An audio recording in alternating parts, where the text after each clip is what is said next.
What's going on with Richard Heart? In this video, we will be looking at what's happening with PulseChain, PulseX, and Hex, and see if there's actually a hurricane on its way or not. So don't forget to watch this video until the end, and without further ado, let's dive right into it.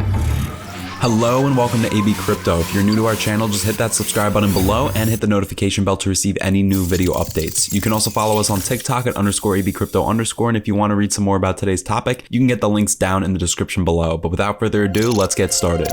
The moment we've all been waiting for seems to be just around the corner. Now more than ever, people are pumped about the price of PulseChain, PulseX, and Hex, especially when you consider that we're at the bottom of a market where billions have been wiped overnight. Crypto companies are filing for bankruptcy while some are laying off 10, 20, or even 30% of their workforces. Despite all of this and the constant delays, Heart isn't only busy keeping the community together, but in fact also getting more people on board. And seeing how there's an influx of people following PulseChain and PulseX, Heart's strategy is definitely working, and likewise the credit goes to him. Before we dig into what Heart talked about PulseChain, Hex, and PulseX in his recent video, we're going to first discuss what he has achieved during all this time. It's been a few months since the sacrifice stage of PulseChain and PulseX came to an end, and we know almost $1 billion were sacrificed in both of the projects, making it one of the highest ever first round funding raised in the crypto world. We have the sacrifice checker, assuring the investors their money is safe with PulseChain and PulseX, thus building the very much needed trust. We have the testnet, allowing investors and developers to see what's been achieved and what more needs to be done. We're seeing an ever-growing number of projects being built on PulseChain's main blockchain. Most of these projects are DAOs and NFT projects. All of this suggests that despite being slow, things are moving steadily and that the community has so much trust in Richard Heart. This obviously goes without question, and people who see it otherwise may need to think again. Sure, it's good to be cautious, and with the crypto being famous for its volatility, one needs to be certain. And with the delays we've seen thus far, it raises some questions, but that's precisely why Richard Heart did a media appearance to give the much needed insights and assurances. For one, and this is perhaps the most important, Heart finally revealed how the developers team is working. According to him, the developer team of PulseChain and PulseX is divided into two groups, and both are tasked with achieving the same goal, and whenever one team reaches that goal, the other targets it with an iron fist. This, Heart says, is the best way to ensure that whenever we have the final product, it is going to be as strong and as perfect as it can be, since it is continuously being challenged, tested, and questioned. Think of it how during military boot camps, all the recruits are divided into two teams, Team Red and Blue. Both are given training weapons, and their goal is to target their friendly enemy's position. In the end, it helps the soldiers understand what their weaknesses are, how the enemy is going to attack, what challenges exist during battle, and most importantly of all, how to be better before they wear a rank. The result,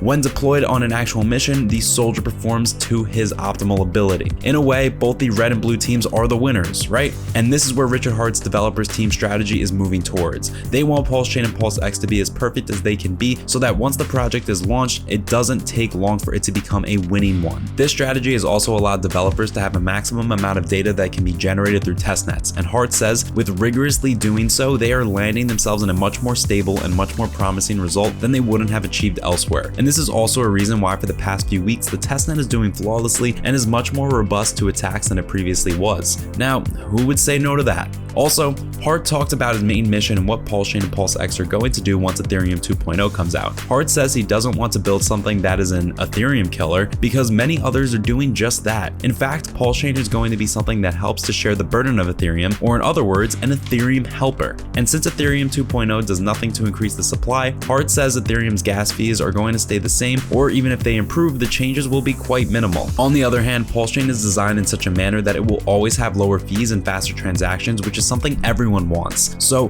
Heart also took those into confidence who fear that Ethereum 2.0 will clash with PulseChain. In the end, with Hex, Heart has assured us that it is going to move on its mission and direction, and it is rightly doing so ever since it was launched. So clearly from the looks of it, Hex, PulseChain, and PulseX are on their path to being something really big, as they are going through the maximum amount of testing that there can ever be. And with all of this, there is a good chance that the hurricane we've all been waiting for is almost here. So what do you think? Do you think that Richard Heart is moving in the right direction by rigorously testing PulseChain, or do you believe that this is a cover-up to buy time for something that might have gone wrong? Please let us know in the comment section down below.